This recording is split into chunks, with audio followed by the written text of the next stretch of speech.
What's going on, VFXers? My name is VK. Welcome to Phenomenal Creations, the channel that helps you elevate your filmmaking post-production skills. In today's Davinci Resolve color correction tutorial, you're going to be learning how to do the essential color correction basics in Resolve, so you can turn a shot like this into something like this. Shouldn't take too long, a lot of cool tips around here, so let's go and jump into Resolve and see how this is pulled off.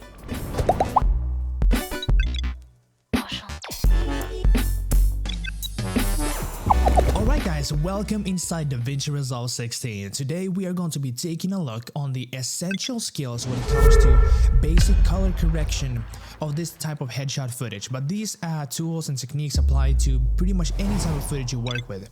Color correction is super important for the filmmaking business, and if you don't have a burning interest in color correcting, or you feel that it's maybe not that necessary, you should definitely see a doctor, because color correction is so good and it's so amazing, and it's super important. So we're going to be talking about that today. And before we jump in to the tools and techniques themselves, how to basically transform this type of footage into this type of footage, we need to talk about what color correction is at its core. Because if we do not understand why we do color correction, we can never learn how to do it properly. Okay, so what is color correction? Color correction is basically, at its core, in its simplest form, we are balancing out the image. Basically, we are working with the contrast and saturation of the footage so they look lifelike and true to life and realistic, the way we saw the characters and the scene with our own eyes. So that's pretty much what color correction is. And it's also that we recognize what's wrong with the image and we use tools to fix that. What I mean by this, if I go ahead and bypass all the effects here, we can see that this was the raw footage, and we can see this super low contrast. We have no blacks in here. We have no distinct whites here. The colors are super desaturated. We know that the green light behind me should be stronger. My skin tones are not gray as far as I looked in the mirror. A couple minutes ago, I remember my skin tones to be a little bit more orange and magenta or whatever. So these are the issues. We see issues. This image does not look lifelike. It doesn't look realistic. So we're going to use tools and techniques in the theme of color correction to make it look like this. Okay, this is also a little bit pushed further, but I'm going to show you how to get from this to this with a simple couple nodes and color corrective techniques. And I'm using Resolve 16 as you have tuned in to do, but these methods work in pretty much any type of software that have color corrective tools. But Davinci Resolve is by far the best option out there because, well, it's industry standard. And the second, it's totally free. You can get like Davinci Resolve free right now if you go over to Blackmagic's website. All right. Now you have heard me talk way too long. So let's go ahead and jump in how to go from this to this. And the simplest way to do that is, let's go ahead and delete everything so we have a clean slate.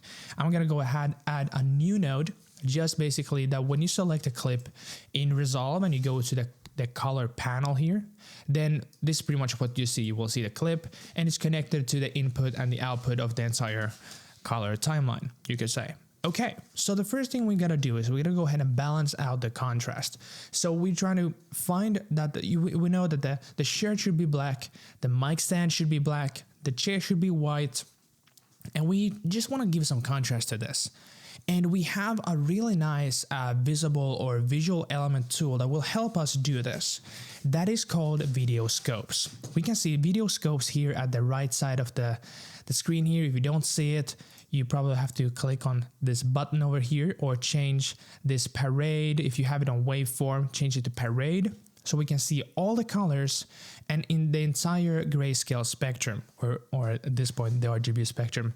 And the zero limit here, that's completely black. That's total blackness, and the 1000 mark is complete whiteness. And we can see, since we have a log footage, we see that we don't have anything black here. We have something in the 200 range, and my shirt, which is in the 200 range, should be at the bottom here at the black levels. So we're going to be taking a look how to do this. How I usually like to do and work with this is to work with the luminance, so just the brightness and the exposure, so the blacks and whites let's not focus on color yet. Let's just focus on the blacks and whites. So here at the bottom, we can find the saturation values, and we're gonna go ahead and turn that to 0, so we get a black and white image. So now we can just focus on the black and white aspect of the image. Then I will go to the curves, which should be the default menu here. If you have anything else open, go to this button over here and have the of all these different menus, go to the all the time on the left, so just the curves. And from here, we're gonna go to the shadows right here. There's so many ways how you can control exposure. You can use, for example, wheels, basically these master gain, lifts, gamma gains, and but I like to use curves for this because it's super. I just feel that they are super responsive for this kind of work. So I'm gonna go take the shadows here, and I'm gonna drag it to the right so I can see on the scopes that this the tail of the scope will hit the 0 mark. So go here, and we can also see the happening on the screen that we are getting a little bit better darkness and contrast here. The shirt is looking more black than it did. And then I'm going to do the exact same thing with the top now with the highlights and take that to the left, so we are getting the head of these parade scopes to hit the $1,000 mark to make whites white and a black black, if that makes any sense. Okay, let's go ahead and take this and do it like that, something like this. This is usually how I like to start. Then I usually like to take the mid-zones and still we have a lot of like gray area here on the shirt. So we'll go somewhere here in the middle of this, like the curves, and drop that down just a touch like that. I usually like to start working like this. Okay, so now I think the exposure is pretty good. The mic stand is black, the chair is white, so I think the exposure levels here are pretty good. So let's go ahead and give some color back here. We're gonna go to the saturation, hit 50. That is the base value. If you put 100, then you will duplicate the saturation. And the saturation is the color intensity of your scene. We're gonna be talking with that in just a moment. Giving it that color, now we can see that we have already made some improvements. If we click on this little button here, which you can see this little color flower type of thing, that will bypass all color grades. Now if we click that, we can see we have already done a lot of good work. We actually have a pretty balanced image. But since just because we have done the curves, we have balanced out the image, that doesn't mean that this is completely balanced and lifelike to our eyes. The curves and the scopes is not a recipe-based process. It's just something that will help you out in this. So the next thing I want to do is I want to make the colors pop. You know, the colors are a little bit desaturated still. I want a little bit more color. I'm going to hit Alt-S, and that gives us a new serial node, basically like a new adjustment layer to create a new grade on. So we can just create as many of these nodes as we want, and we can always basically work on a specific aspect of colorization. So I want to be talking a little bit about the color. So we're going to be using the saturation panel here, or the saturation value. Saturation is pretty much, as I teased in the beginning, basically it controls how intensive the colors are in your scene. If you put the saturation close to 0, you get black and white. And if you go up here, if we boost that up, now we're boosting the colors a little bit here. And if you're seeing I'm not touching the saturation, I do have a Blackmagic Micro the color correction panel, but the same method actually, you can just like drag here, left or right. So I'm just using this knob here to find a good value. So now we have 65 on saturation. And then if we click on this number 2 here, on that we can disable this and put it on. We can see what it does. We can see more, our skin tones look a little bit more lifelike. The greens and the blues actually have a little bit more definition to it. So this looks already a lot better. So now we have done basically a super essential and basic color corrective method here. And then if we go back on and off, we can see we have done a great difference. Good for you guys. Good for you if you have followed along this long and you have got this kind of great difference. And hey guys, do you like this tutorial? Definitely give me a like on this video if you like the tutorial. That will help me out a whole bunch. So give me please a like on this video. Give me a comment. What do you think of this? What you want to see? What you want to learn? Yeah guys, what do you want to learn in the next Resolve tutorial? Definitely hit me a comment in the comment section and tell me what you want to learn, because I'm here to create stuff for you guys on your wishes. So definitely let me know, what do you want to learn in Resolve, and let's do it together. All right, let's move on. So I want to do a couple things here. I wanted to add a little bit more contrast here because I think the way I lit this, I cannot even speak today. How I lit this scene with lights, I did have a little bit more contrast. I think my shirt was a little bit darker than what it appears here. So I'm gonna add another serial node, Alt S, from there, and then I'm just gonna go to the curves, and now I'm just gonna eyeball it. I'm not gonna use the scopes here. I'm gonna look at the image and tune it the way I feel it's so that it looks good. And that is also a very important aspect about color correction.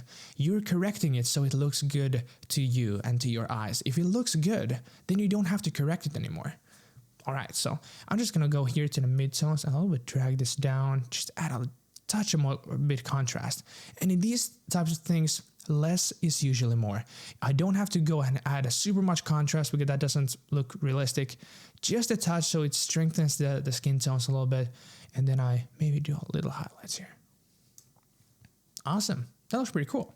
All right, so basically the essential tutorial part is over because now we have done the kind of color correction I promised you. But I'm going to show you guys just a bonus tip. I'm going to show you a couple things what you can do if you're doing this kind of like YouTube type of videos. You want to create like, you know, color correct and make this look good. I'm going to show you a couple really quick tips, which I'm going to show you in different tutorials more in depth. But if you want to stick around, okay, let's go ahead and do a couple little extra tricks. Let's go ahead and add a vignette here. So I want to focus the framing on my face. So I want to darken a little these edges around me.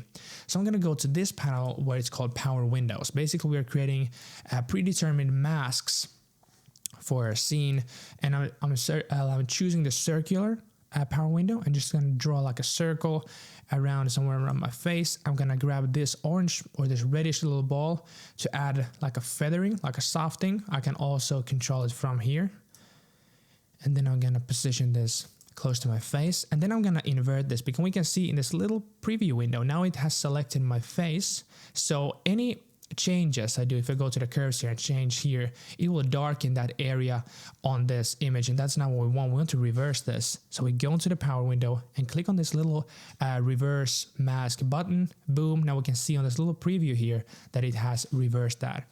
So let's go ahead and create this a little bit more softer. Go to the curves, drop it down from the middle. Now we can create this little vignetting action here. So if we go ahead and disable this, put this on and off, we can see what it does. Pretty cool. Awesome. Let's move on. And one last thing, I want to amplify the greens and the blues a little bit on the screen, but only those colors. If I go and make a new node and go up with the saturation, I will saturate every color, but I want to saturate just the greens and the blues, not the skin tones, because that doesn't look realistic. So what I'm going to do, I'm going to go to the curves. I'm going to select the third menu here, which is hue versus saturation. I'm gonna go dive deep into this method in a later tutorial. But basically, the hue is just a specific color value on the color spectrum, and saturation is the intensity of the color. So I'm gonna select a color, and then I'm gonna boost the intensity of that specific color.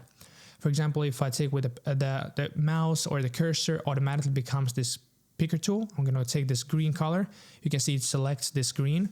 But since we don't have any other types of greens in the shot, I can actually extend this. So we take a value from like here. So we take the entire green value, and now I'm gonna boost the saturation up, and we can see on the screen that we're now just boosting the greens.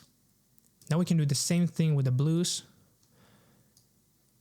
And since that's the only blue thing we have there, we can extend that and just boost the blues like that. And now if we disable this and go on and off, we can see that we have only, it's settled, but we can see that we have only affected the greens and the blues. All right, so that's pretty much it. I think this looks pretty good. If we bypass everything, we have done some great process, guys. Hope you guys did enjoy this. Hope you guys did learn something out of this. And yeah, let's go ahead and see myself in the outro. So we have reached the end of this tutorial. Hope you guys did enjoy it as much as I loved creating it. And if you did, why not give this video a like and a comment down below. And of course, consider subscribing to the channel if you never want to miss out on similar content, and definitely ring that notification bell so you will be notified when a new tutorial drops into your subscription box. And don't forget to suggest your tutorial suggestions in the comments section. And as always, learn, master, impress. My name is VK. I'll see you guys in the next tutorial.